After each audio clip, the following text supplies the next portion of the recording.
what's going through our head as we Yeah. are about to get into bed, as we are about to get naked. And I always say, new man, old body. Help. I love you, that. I love that.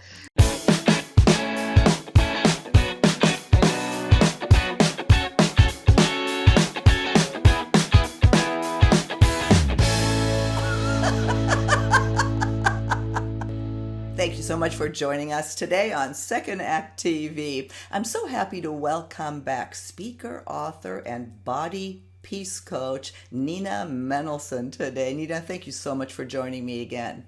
Oh, Silke, it's my delight completely. Well, we've had some interesting conversations with you, and we're going to have another very important one today. As I said, Nina is a body peace coach, which means that she works with women overcome body image issues, body shame. We have so much of that, especially as we age. Well, previously, we talked about what we as women can do to overcome that. What I want to focus on today is our men and what they need to know about our intimate life, becoming intimate again when we bring, I don't care how confident we are. Society has it's in our head that there's something wrong with our body. There's very few women that absolutely have no insecurities. And I thought an interesting launch point to this would be to help men understand what's going through our head as we Yeah. are about to get into bed, as we are about to get naked, and heaven forbid, the first time we start getting intimate again. I always say, new man, old body. Help. I you, love that. I love that. So it's there's so much going on. That's the first thing. So to understand this is a complex situation, and that who you're in relationship is not just their personality. You're getting into bed literally with their body, Right. with their history Right. in their body. Right. We walk through our life, and the history of our life is in here. Yeah. Right? So I've worked with hundreds and hundreds of women over decades, and I've heard over and over, oh my gosh, what if I get naked with him? Mm-hmm. Right? Yeah. And what's in there is, what is he going to think of my body? Will I be judged? What if he sees those scars? Then do I have to tell him about that? What about my implants, my mastectomy? What about the fact that my boobs are uneven? What about my belly? What if he touches my belly? Oh my God, and my butt, it has cellulite. Oh, are we going to do lights on? Are we going to do lights off? Yeah. Right? Is he going to be okay with who I am?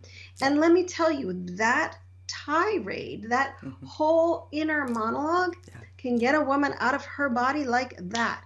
And suddenly you don't have somebody who's in their sensation.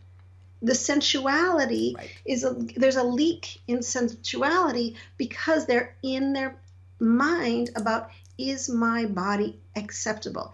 And as a man, you're there like, well, we're just getting things going. Like, it looks like on face value, things are fine. Right. So it's so important to know that under the surface is a body that's been through a lifetime of experiences, and not just illness, injury, but trauma. Right? People who have not treated their body well in childhood, in adulthood, in a past marriage.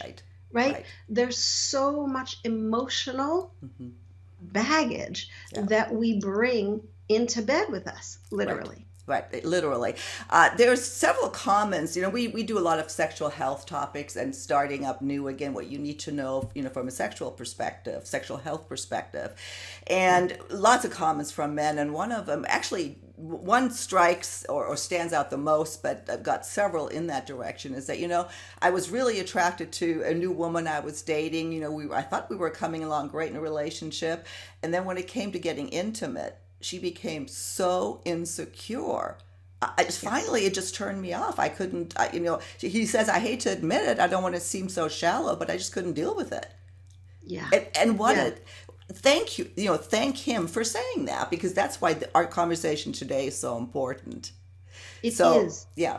that our body stories can get in the way of intimacy. Right. But one of the ways to work through it is to put it, let's lay it on the table. Yeah. Let's like have a conversation. How does this feel? How does it feel about getting naked? Right? Actually bringing the insecurity into the room. Mm-hmm. Actually inviting the conversation. Is it okay, right? We talk a lot about consent in our sexual relationships, but there's also consent. Is it okay if I touch your belly, right? Oh my gosh. How many times have I heard, I hope he doesn't touch my belly. Yep. I hope like there's so much shame in, oh my gosh, I've got to like that, the pooch or the whatever, right? Is it okay if I touch your belly?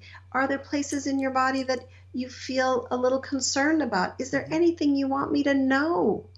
Invite the conversation and bring in the insecurities, because if she's holding them all, well, she's busy trying to protect herself. Yeah. Make it safe. Yeah. You just brought up something really interesting that I want to touch a little bit more on that. And maybe not even for you to answer, but to throw out there to our viewers, the men that are listening, what you just heard. Would you be comfortable asking those questions? I mean, how do you feel about that? How do you work that into a conversation? And then women, how do you receive that? You know, I mean, I think it's fabulous advice. I'm just wondering, how do you actually implement that? Who has the security to do that? Right. So part of it is there's a lot of levels of, like we talked about, consent. Right. And to just acknowledge, wow, we're getting intimate.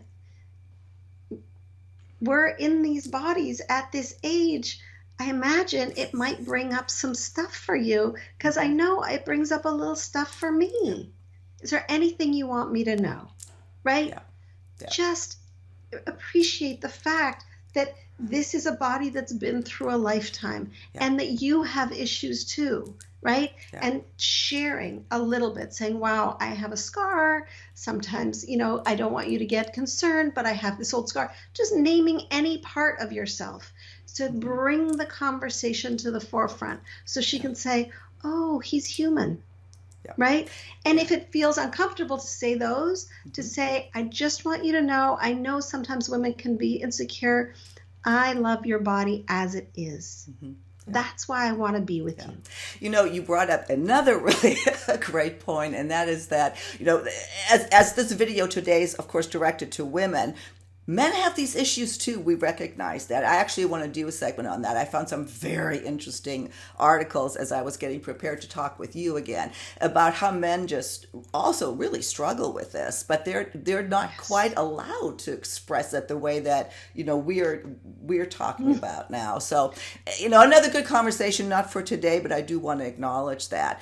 I think one really good way maybe to help our guys listening today is what to do, and then maybe even more important, what not to say or do to really help women overcome or deal with these body image issues to where they don't stand in the way of intimacy. Yeah.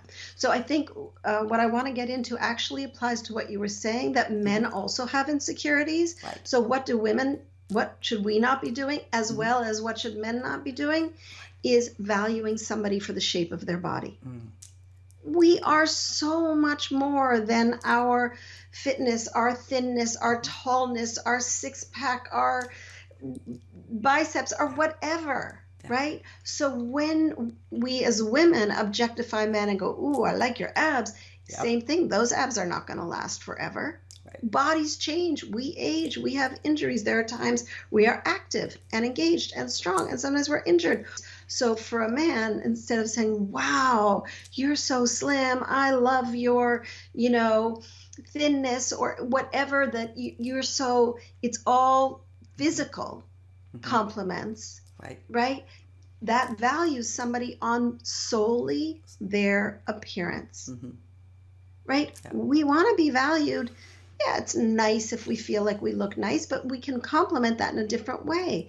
wow, that dress is so becoming, or oh, that color makes you look so radiant, or you are so full of life. I love the way you have a conversation. You're so engaging. I love the questions you ask.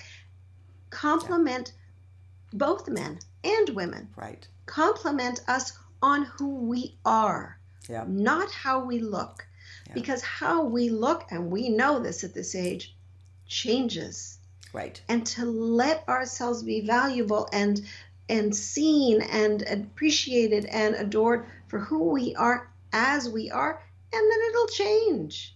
Makes it a safer place. We want to, both men and women, be the voice of acceptance. Right. Right. You know, I'm kind of going all over the place here, but one thing that came up when you were saying with the compliments and not, you know, focusing strictly on body, I think one of the nicest compliments I think you can give and get that really makes somebody feel safe is, you know, I really like you. Not even I love you, or, you know, or depending on where you are in your relationship, but it's, you know, I really like you and I like being with you. Wow, I feel so safe. Yes. And that, what you just said, I like being with you, right? It brings both people into the picture, right? We're creating a dynamic, and this dynamic, this is juicy. This is fun. Yeah. Let's explore this, right? I like being with you, right? Is so empowering for both people, because then it creates something that you're doing together. Right. It creates relationship. Yeah.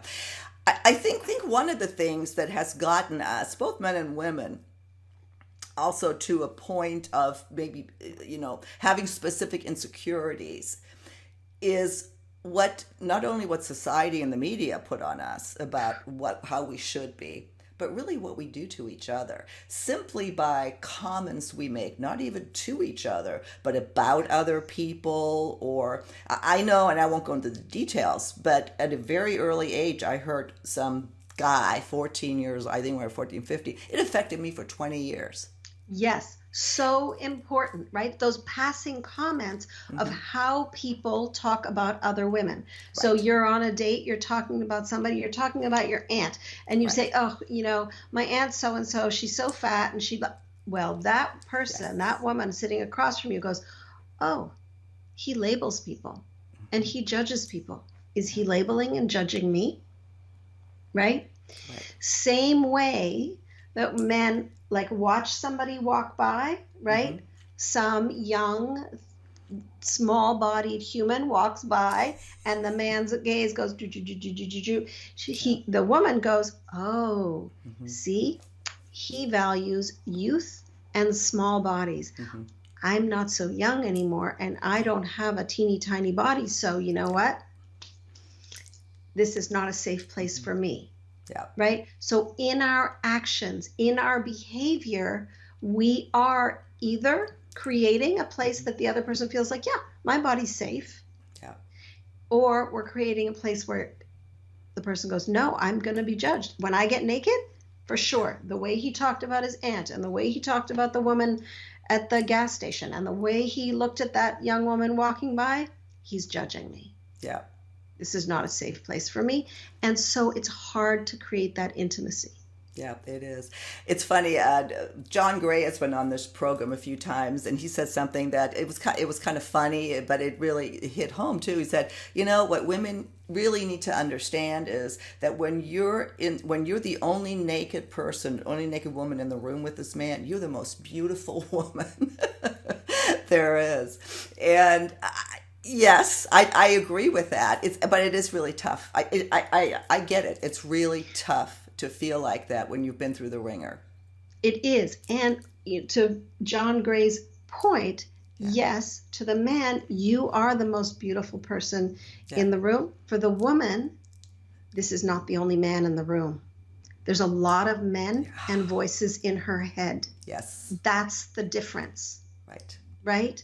Right. There's so many voices and negative messages from other men, from Right. this woman who might be in her 60s, who still remembers her dad fat shaming the woman, at the restaurant every Right. single time they went, oh, Right. she's just so lazy. If she would just work out. Right. And that young Right. girl remembered. So she may be the only naked person in that room, but her dad is still in her head. Right. Right? It's Right. why we really need to work on our own relationship, men and women. Work on our own relationship with our body, because we do need to unpack and unlearn those messages that are bringing the shame into our bedroom, into our relationships, right? And also perpetuating the shame to children, grandchildren, nieces, nephews. It's time to really end that body shaming, weight bias, weight stigma, right? You're too thin, you're too fat, you're just too something. Too something. Right? Yeah. And it's not always about being too big. People who are very small bodies are always getting the same criticism. Right. So it's like, enough. Really? You're a human in a body. All bodies deserve respect. Right. Right. And I think the most important part of this conversation, and as usual, we're close to the end here, is I think just the awareness of that, especially for men to understand. I don't care if you're with the most beautiful woman on earth. She's going to bring insecurity into the bedroom. There are very few women. How you actually look does, in a lot of ways, doesn't matter. I mean, there are secure women too. I'm not saying every woman is, right. And there's different degrees of it. But we can't escape that. We can maybe deal with it and put it in a good place to where it doesn't bother us, or it doesn't hurt our intimate life. But it's been there at one point or another. What would you leave us with just, something real important that you want our men, our audience to know? Yeah. All bodies have stories. All bodies have stories. A men's body has a story. A woman's body has a story. And when you're getting to know a woman, you're also getting to know her body story. And the more you can make it safe for the story of her body to exist, the more you create an opening for intimacy, for connection, for a true, authentic relationship. Yeah, exactly. Nina, thank you. We will, of course, link, to all of your information to your website. Nina does work with women. So the women listening, if anything, hit home for you here today, please do give Nina a call. She's wonderful to work with. She's helped thousands of women all over the world. And Nina, thank you again for your time. And we hope to see you again soon on Second Act TV. Thank you.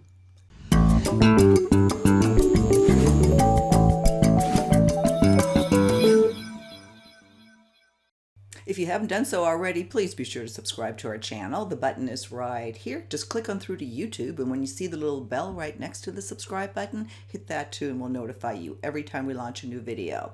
See you next time.